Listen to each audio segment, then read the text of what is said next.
Assalamu alaikum wa rahmatullahi wa barakatuh. Doubtful, confused, skeptical. You don't need to fret anymore. Here's your chance to get it cleared. In the all new Get It Cleared series, we deal with the most common questions raised about Islam: polygamy, terrorism, hijab. You name it, watch our program to gain insight into the true meaning of Islam. As we discuss your doubts over a cup of coffee and ensure that you've got it cleared.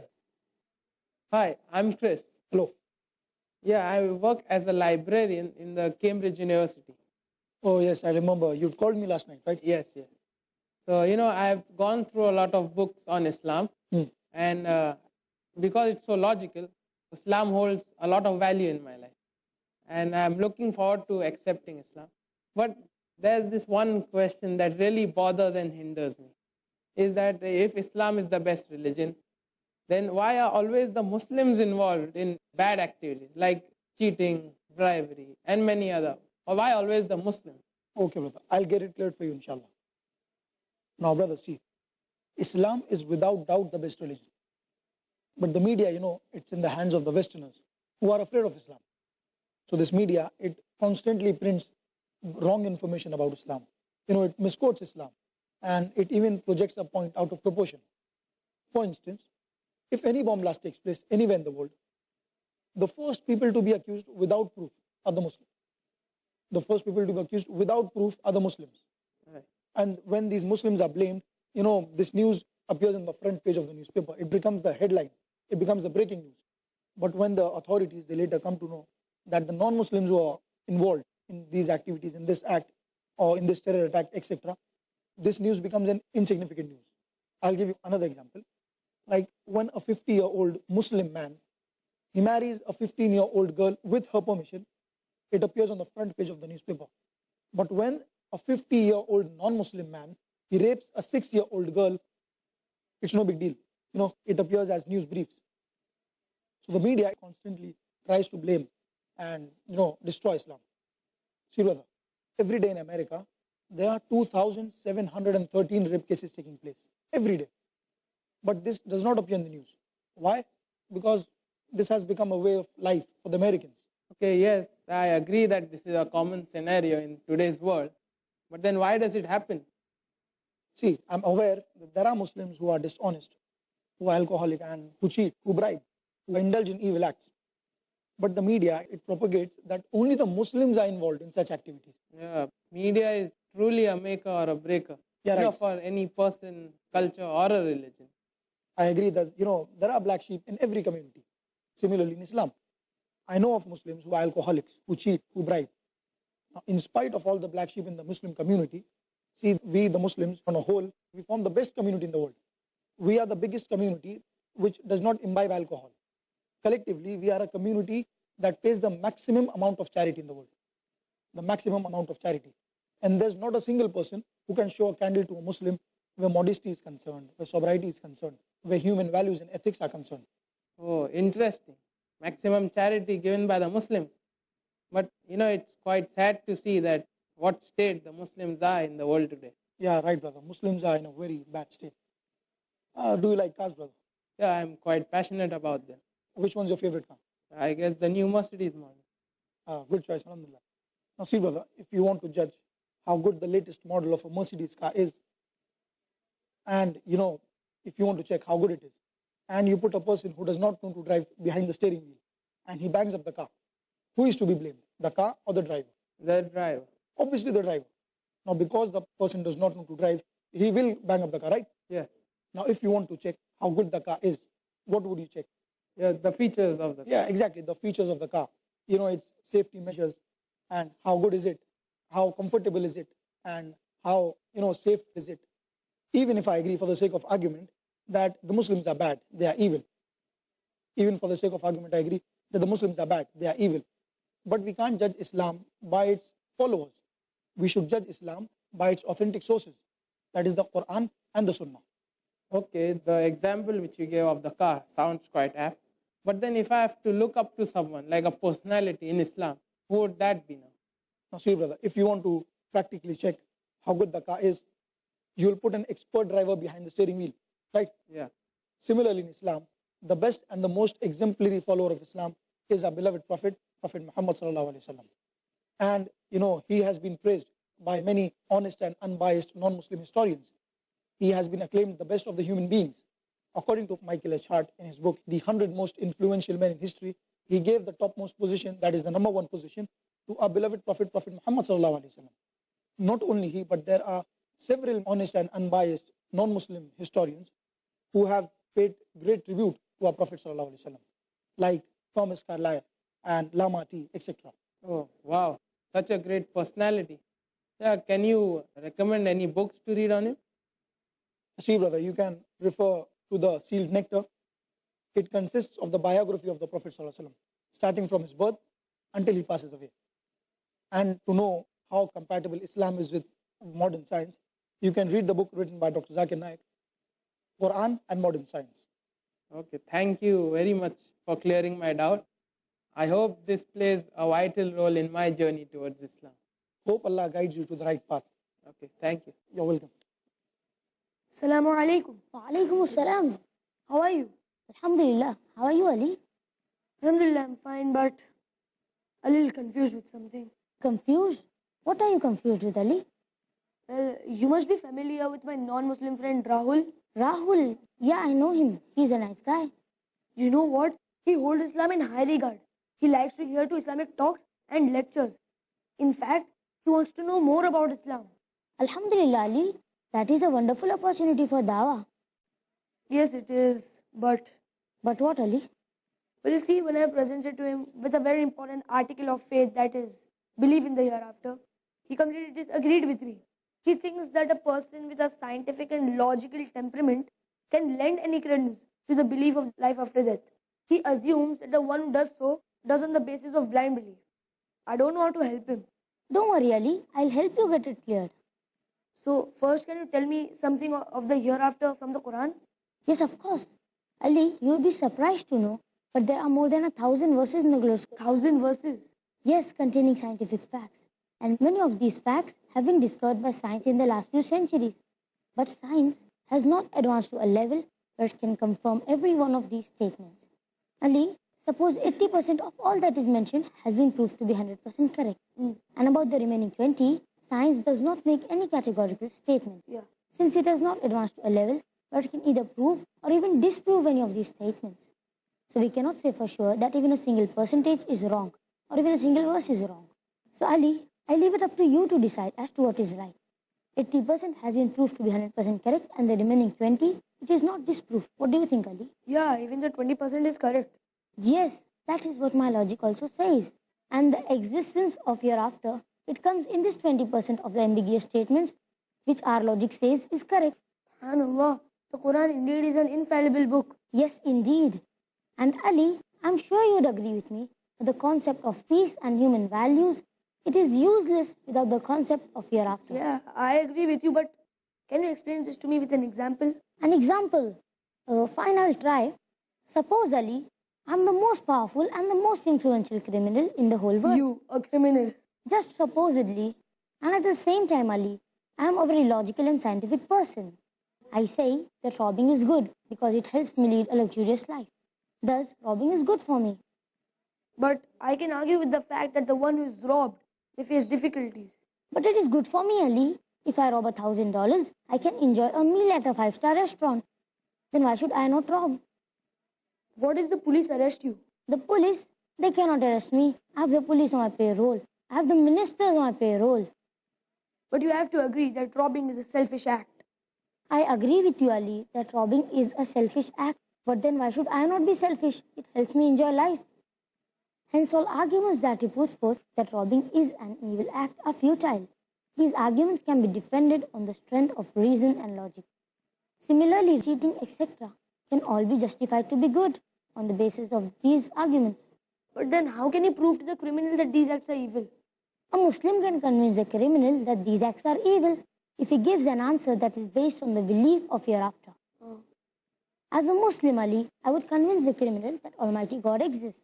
I would present to him the scientific facts from the Quran, and he will agree with me since he is a scientific and logical person. I would tell him that God Almighty is more powerful than him, and at the same time he is just. As it is mentioned in Surah Nisa, verse number 40. Allah subhanahu wa ta'ala is never unjust even in the least degree. But then the question arises that why does God Almighty does not punish the criminal? Yes, Ali, the criminal, being a logical person, shall argue the same way. Every person who has suffered injustice, Ali, irrespective of his or her financial status, almost certainly wants the perpetrator of injustice to be punished. And Ali, in fact, this life is a test for the hereafter. As it is mentioned in Surah Mulk, chapter number 67, verse number 2. It is He who created life and death, that He may test which of you is best indeed, and He is exalted in might and vice. Yeah, I recall a similar verse from the Quran. It says that every soul shall taste death, and only on the day of judgment shall you be paid your full recompense. Only those who are saved far from the fire and admitted to the garden will have attained the object of life. For the life of this world is nothing but goods and chattels of deception. I think that this verse is from Surah Al-Imran. Yes, Ali, it is from Surah Al-Imran, verse 185. You are saying that final justice will be meted on the day of judgment. Yes. After a person dies, he will be resurrected with the rest of mankind on the day of judgment. Allah may punish someone in this world, and the latter reward or punishment may be for the hereafter. Allah may not punish a robber in this world, but he will surely be held accountable on the day of judgment. Yes, absolutely. What about Hitler? He killed 6 million Jews during his reign of terror. What punishment would he receive? Yes, Hitler. There is a verse in the glorious Quran, in Surah Nisa, chapter number 4, verse number 56. Those who reject our signs, we shall soon cast them into the fire. As often as their skins are roasted through, we shall change them for fresh skins, that they may taste the penalty. For Allah is exalted in might and vice. Hence, Ali, if Allah wants, He can incinerate Hitler 6 million times in the hereafter, in the hellfire. So it is clear that without convincing a person about the existence of hereafter, the concept of human values and the good and evil nature of acts is impossible to prove to a person who does injustice. Yeah. Especially when he is powerful and influential. Yeah. True. So I hope, Ali, I have cleared it up for you. Yes, brother. Jazakallah. I've got it clear. Assalamu alaikum. Wa alaikum assalam.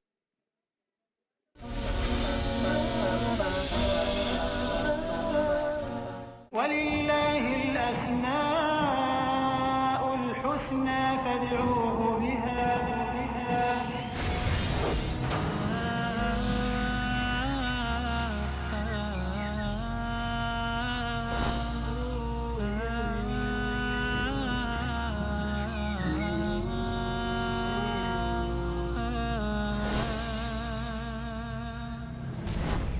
Al-Aziz, the Almighty.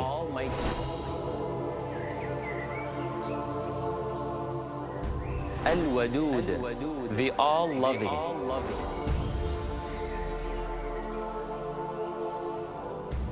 At-Tawwab, the Acceptor of your return.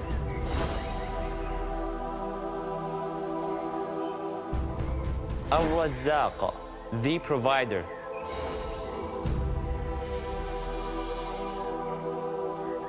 Al-Raqib, the All-Watchful. وَلِلَّهِ الْأَسْمَاءُ الْحُسْنَى. To Allah belongs the beautiful names. فَادْعُوهُ بِهَا. So call Him upon them. To understand more of Allah's beautiful names, join me, your brother Majid Mahmood, on my new series about understanding Allah's beautiful names on Peace TV. الله لا إله إلا هو له الأسماء الحسنى. Don't miss the chance to comprehend the seamless explanation of Allah's beautiful names in Understanding Allah's Beautiful Names. Tomorrow at 7 p.m. and repeat telecast at 12 p.m. India on Peace TV. Where truth is hidden and misleading quotations create confusion.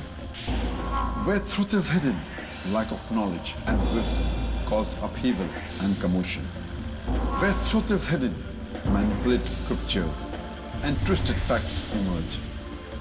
This very hidden truth creates false propaganda, mayhem, chaos, disorder, and turmoil in our lives and the world order.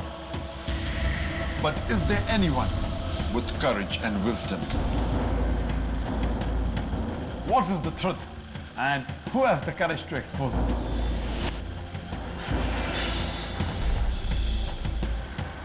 Because it's your right to know the truth. Right. Watch truth prevail and lies perish in Truth Exposed by Dr. Zakir Naik. Next on Peace TV.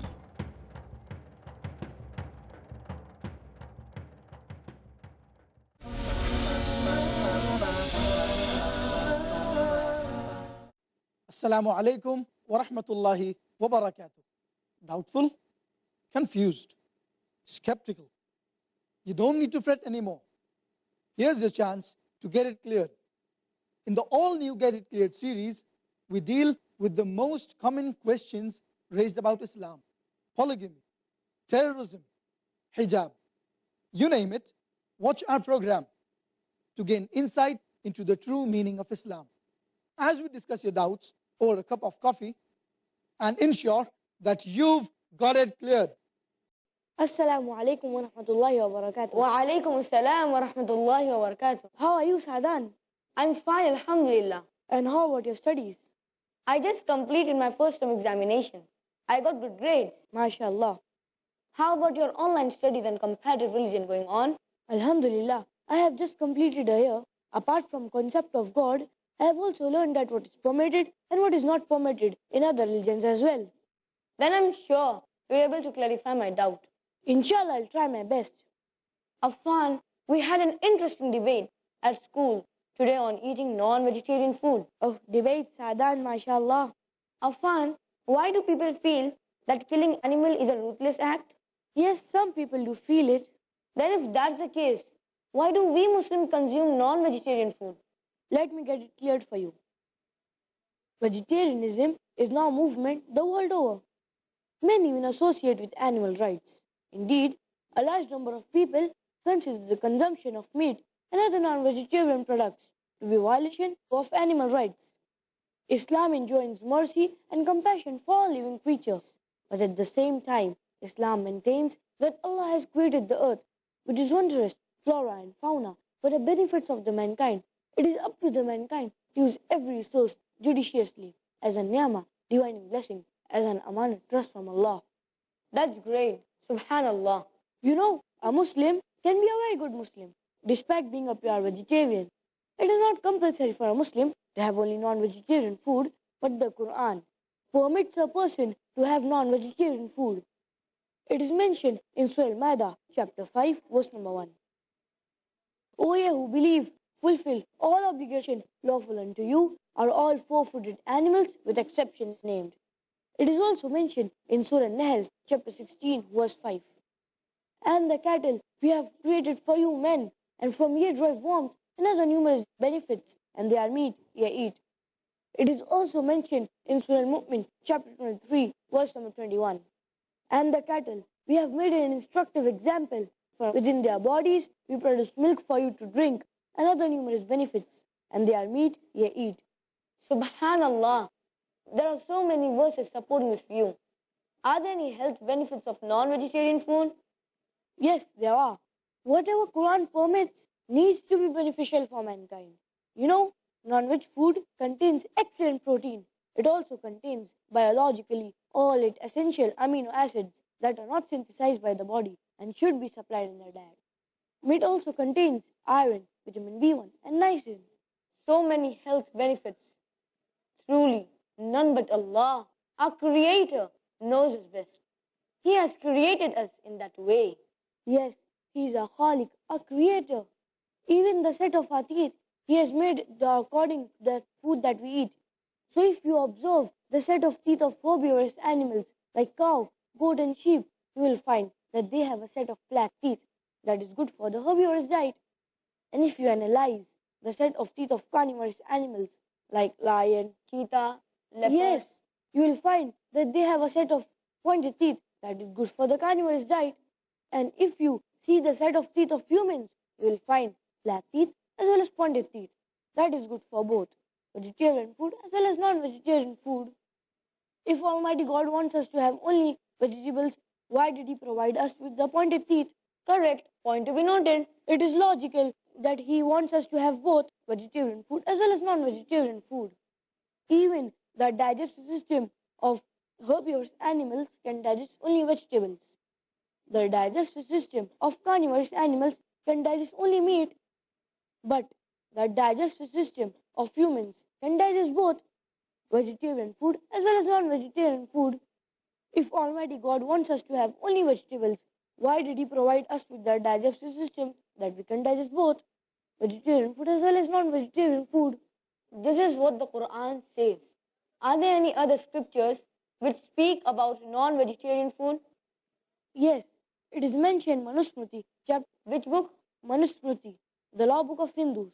It is mentioned in Manusmriti, chapter 5, verse number 30. The eater who eats the flesh to be eaten does nothing bad, even if he does it day after day, because God Himself has created some to be eaten and some to be eaten. It's further mentioned in Manusmriti, chapter 5, verse number 39 to 40.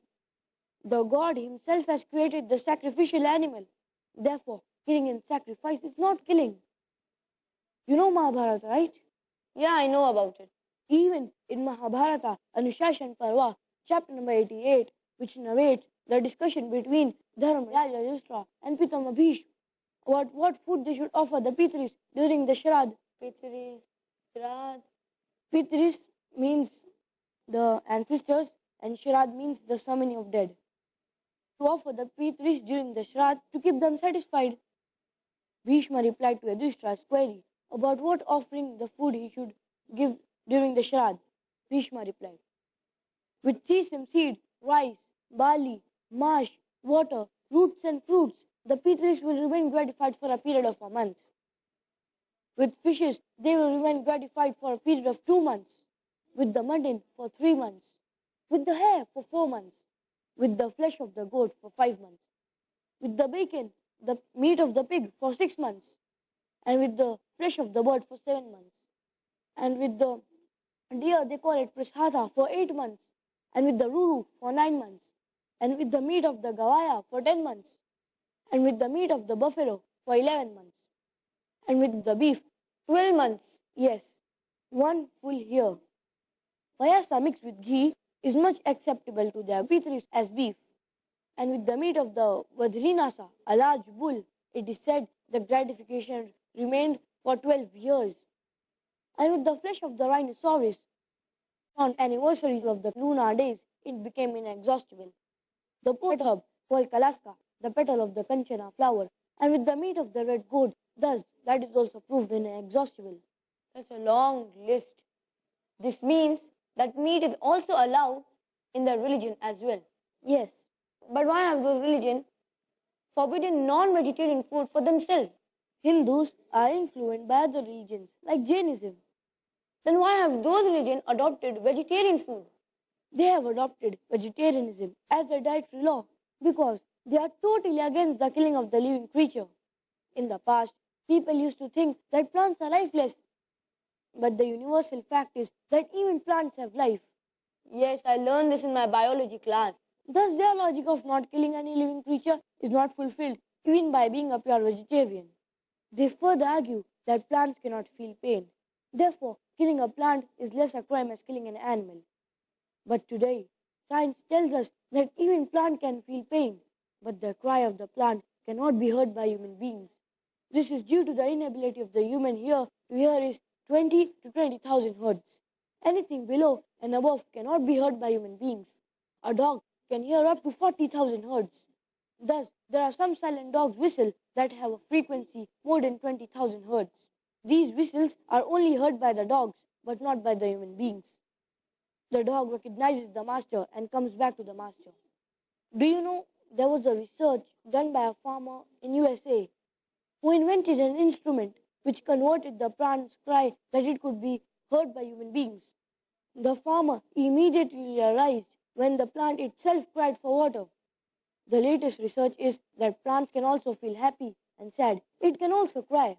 That means killing animal is not a lesser crime than killing a plant. Definitely yes. Once a vegetarian argued his case by saying Plants have 2 or 3 senses while the animals have 5. If suppose your brother is born deaf and dumb and has 2 senses less as compared to other human beings, he becomes mature and someone murders him. Would you ask the judge to give the killer a lesser punishment because your brother has 2 senses less? Absolutely not. In fact, I would have told the judge he killed a masoom. Exactly. He has killed a masoom, an innocent. Thus, the judge should give him a greater punishment. Thus, killing a plant is not less a crime as killing an animal. So let's come back to the Quranic verse. It is mentioned in Surah Al-Baqarah, chapter 2, verse number 168. O ye who believe, eat on what is on earth, lawful and good. If every human being is pure vegetarian, it would lead to overpopulation of the cattle in the world, since their reproduction and multiplication is very swift. But Allah subhanahu wa ta'ala, with His divine wisdom, has created the earth balanced.